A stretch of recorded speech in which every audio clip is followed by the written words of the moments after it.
Alright guys, welcome back to KF Fitness, and first topic of the day is microphones. I've gotten a couple comments saying that I needed better quality sound, and I invested in a shotgun mic only to find out that there is no input for it. Sadly, but I will find a way to fix that. So I'll use this maybe for just talking over when I do some videos on the computer. As for now, we're gonna have to settle for the D3400 sound quality. Not the best, but it's something. I also tried to fix the lighting. I don't know, do I look prettier? Do I look better from this angle? I don't know. That was another comment, so I'm really trying to improve the quality of these videos. Let me know what you guys think. Topic of the day is chest, so let's get into that. The video is rather long today. I tended to do a longer session. Again, we met up with Bill, and my focus on this session was incline chest, the upper part of your chest. Your upper chest is a small portion right here, and you'll see that there's a lot of movements involved with the incline motion.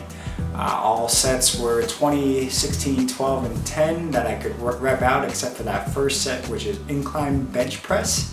That was 12, 10, 8, 6. I tended to go a little bit too heavy, so my form was off, as you'll see in the video, but you know what? Did it for the gram, did it for the gram. Tried to put on a little bit too much weight, and my form suffered.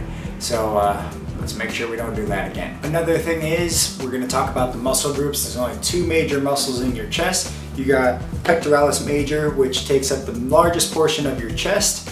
In a well-developed chest, you'll be able to see the separation. So you got your pectoralis major, which is the lower portion. You got your pectoralis minor, which is your upper portion. It looks like a little strip.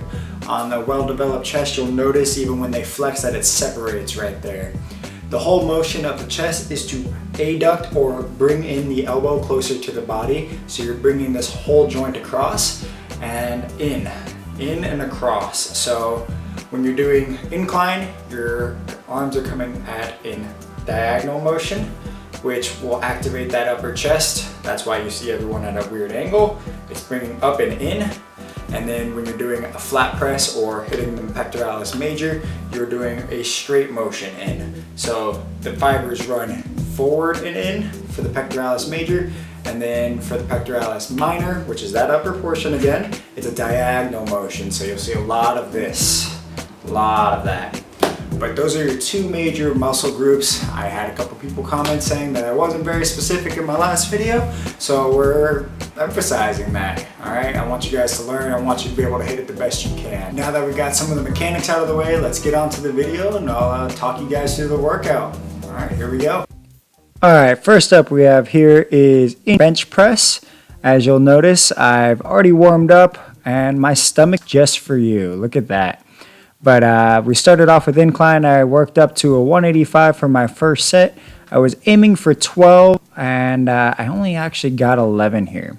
But as you'll notice, I'm not actually going all the way, but my elbows are passing that 90 degrees. So I'm bench pressing. I have a very wide grip here. So my forefinger, my pointer finger, is actually on the strip where the knurling is flat. I just will have a better range of motion. My elbows are dipping down, they're going straight down.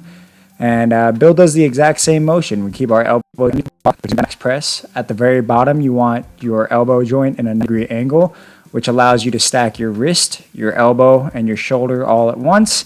And it keeps everything in one plane of motion. You want everything together in a synergistic motion, because this hits everything. You got your inclined chest, you've got your tricep sitting there, and you got a little bit of shoulder going into that.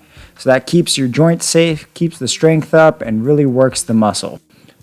All right, and then next up we have my last set to do a burnout set, and I did one plate, 135 for, I think it was 16 here. And I kept motion pretty strict, not too much movement of the body. My stomach showing again there, guys. I hope you like that. That's a specialty right there. And keeping it all the way down, not letting it touch the chest because I want to keep constant pressure on the chest. I don't want to bounce. And this is really just another way to put more tension on the chest muscle there. All right, rep that out. Move on to Bill. Bill does the same thing. And I actually don't know how many he gets here, but it was pretty good. We're both burnt out by this point, and it was a very solid.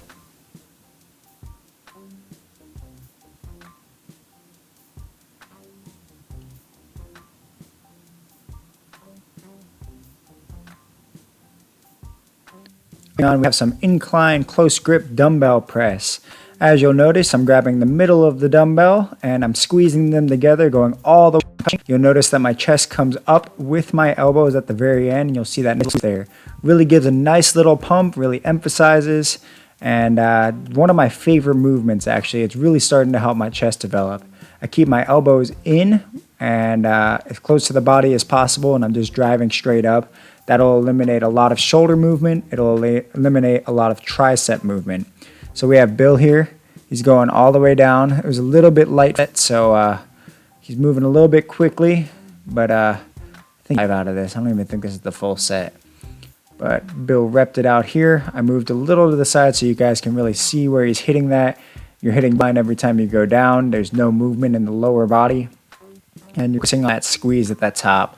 So you're slowly lowering it and squeezing. Squeezing is the motion right here. Not too heavy, and we want to keep those elbows.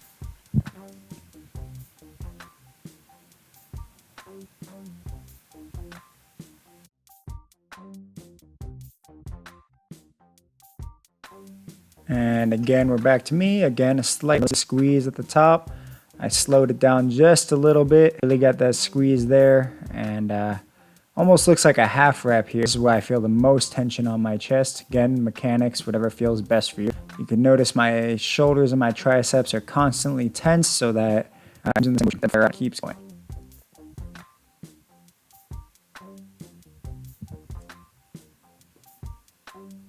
Back to Bill, slightly heavier. There we go, up and down. There we go. Squeeze and squeeze. You'll notice he's slightly locked out. Not necessary, but if that's how he feels it the most, that's good. You never want to lock it. It looks like he's stopping just short of that, which is the correct motion. Remember, guys, never lock out on any movement. No matter. You don't want to lock out a joint. That puts all the pressure on top of that. Just a little reminder, Bill is in prep. Bill's down to about 174 right now. He's really getting in that work. He's getting towards the end of his prep, and that's really what we're looking for. His strength is still maintaining pretty well. He's still hitting new PRs almost every workout, so he's doing really well. I'm up to about 185. And that was my last set. Really poor form on that 65. Wasn't slow enough, but I still felt the pump, so it was good. We have this flat press. I'm not quite sure the brand, but there's a nice little squeeze. That again, my elbows are stacked in the same area as my wrist. I'm going back just past that 90 degrees, and I'm squeezing at the very end. So this was a set of 20. You'll notice my chest is squeezed at that. I'm bringing those elbows in to really get that. I'm pushing the chest, I'm pressing through the palm of my hand, the heel of my leg, and I'm squeezing my chest at the very end, almost like you're pushing something away, and you really want to get that last little bit in there. There we go. Moved on to Bill. You can see his we fixed Bill's form here. You can see again his is stacked. The shoulders are moving with the triceps and the chest, and you're squeezing at that very nice, very nice. And this machine feels really good. It gives you a nice little stand, a little bit better than a regular bench press where you're gonna be hitting a lot of the smaller muscles. You don't squeeze the chest as much. Remember, guys, bench press does not build the chest as much as people used to say it does. It's not the king of all exercises, but not the king of all hypertrophy exercises.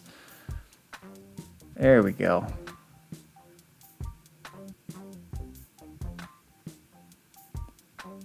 We moved up weight a little bit, 25 for 16, I believe it was. And at the very end, you'll notice that my chest is getting a nice little contraction. Elbows are coming across and in. Remember the motion, the pectoralis is the fibers run sideways, so you want to drive forward and in, and that gives you that nice little squeeze at that end. If you can't feel it, you're not working the muscle, guys, so remember, always focus on that contraction. Alright, and we're back to Bill here a little bit, and you'll notice that he starts to lock out here, guys. We fixed this further. We're a little bit more tired at this point. We've already done a couple exercises, but we really want to avoid locking out. And he stops just shy right there of lockout. There we go. So those first couple, you could see where, but we want to avoid that. But Overall, Bill's strength is maintaining. Like I said, he's getting stronger every day, and it's really what we're looking for. Now, I skipped a set here. I did 225 and a 10 on each side. I felt pretty good, but this is the heaviest I've ever gone on this motion, and it's 2 plates and a 25 on each side. Pretty heavy. I think I only got 9 here, but it really was a nice squeeze, a nice pump at this point. Everything was firing correctly. I felt really good, but it was just really heavy. And Bill came back. There we go. Now you can see all of his muscle fibers activate at that very last part. It's not on the joint, and it's all resting on the muscle. That's what you guys want to go for. I can't emphasize that enough. We got to save our joints. You got to really hit the muscle, and overall just be safe while you're working out. All right, so another exercise featuring my stomach. All right, here we go. So we moved on to incline flies. Like I said in the beginning of the video, the pectoralis minor brings that elbow joint up, in, and across. And I hit my biceps, the motion that they're going, I'm bringing it in, I'm touching the weights, and I'm going right back down. I'm opening up, and I'm holding at that bottom motion. So that bottom is your eccentric motion. So away, the down, the relaxed portion. And that's what you want to elongate. You really want to emphasize that on a fly. It stretches the muscle fibers and causes the tearing, which allows your body to repair at a stronger, bigger muscle. Your concentric is the up motion. You want to breathe out on that, and you really get that squeeze at the top. You'll see the chest come out, and I'm getting that upper inner chest. You're hitting a lot of the outer chest here, and overall you're recruiting all the fibers that you really want to hit.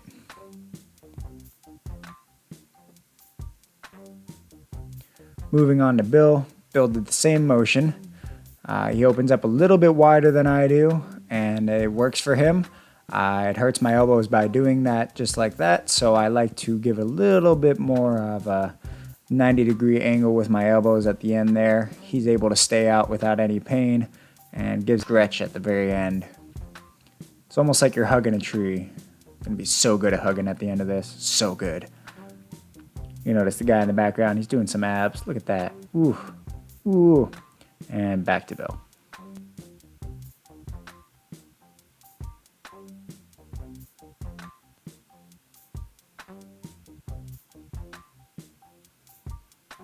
Alright, so I skipped a couple sets obviously, but we moved on to seated dips. We were pretty fried at this point. Tricep giving out, chest was giving out. I'm going really light. This hoist machine moves along with you, but you could do a regular dip. We were fried again, so track the chest. This will hit the lower portion of your chest, the pectoralis major, and allows you to activate that tricep. So the slower you go, the more you'll feel that, the better the contraction. You'll notice I'm not just letting the weight go, I'm controlling it the whole way, and we're really getting that motion in there. You move with it, so it throws you off a little bit, but overall a good machine and allows for a nice little squeeze at the bottom. You can really see it with Bill here. His chest kind of activates at that very bottom portion.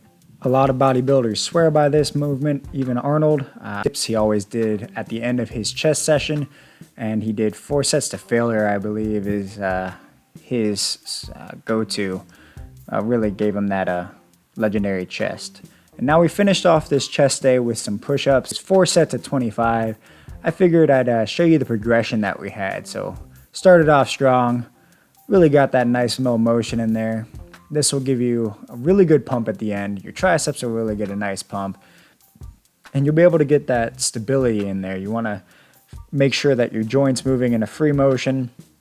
So being locked into a machine or on a bar is not always good for your joints. Your body needs to work in a synergistic motion, so you want to be working multiple muscles at once. So push-ups are great for that. It'll fix your rotator cuff. It'll take emphasis off of certain muscles and allow it to distribute to others. You'll move in a more orderly fashion. As you'll see, I get a little bit tired here. I finished my 25 with those last couple right there. I believe this was the second set. I don't know if I have these out of order, but these are pretty accurate. I have a very military-like press right here. I keep it really close. I get a lot more tricep activation. All right, so we got a lot of activation with the chest, the triceps, the shoulders. But what we're going to talk about with push-ups is the way it activates your abs, or more specifically your serratus, the gills on the side of your stomach when you get lean. Those obliques, the ones that make you look shredded, those are really activated with these just because of the stability and the way that your body moves. They're really emphasized on push-ups and just a great overall exercise. And this is the last set. Look at Bill. He's trudging along. Look at those veins. Man's getting lean. I'm getting fatter. He's getting leaner. It's kind of fun. But you'll see different parts, different strokes for different folks, right? And you'll see me right about here, and I died. All right, that was 24, and I finished off with that 25th. It was not a very good ending, but there we go. That was the workout. All right, guys, so go ahead, check out that workout. You can always do it by yourself. You don't really need a spot as long as you're making sure that you are doing the proper form and not going too heavy. This is a hypertrophy workout. It's not necessarily for strength. Eventually you are going to get stronger over time doing the same thing over and over, but this is to grow. This is for bodybuilding. This is for growth in the muscle. Make myself bigger. Gotta get that big chest. I've always had a bird chest and never been the strongest presser, but slowly getting there, and we'll see how it goes towards the end of the year. Slowly but surely, guys. If you're enjoying these videos, like, share, comment, follow, subscribe, all the fun stuff. Check out my Instagram. I have a workout one that's mainly me, and I also have a photography one that has pretty much nothing to do with fitness. I think I have maybe 2 photos posted of John, who's my coach.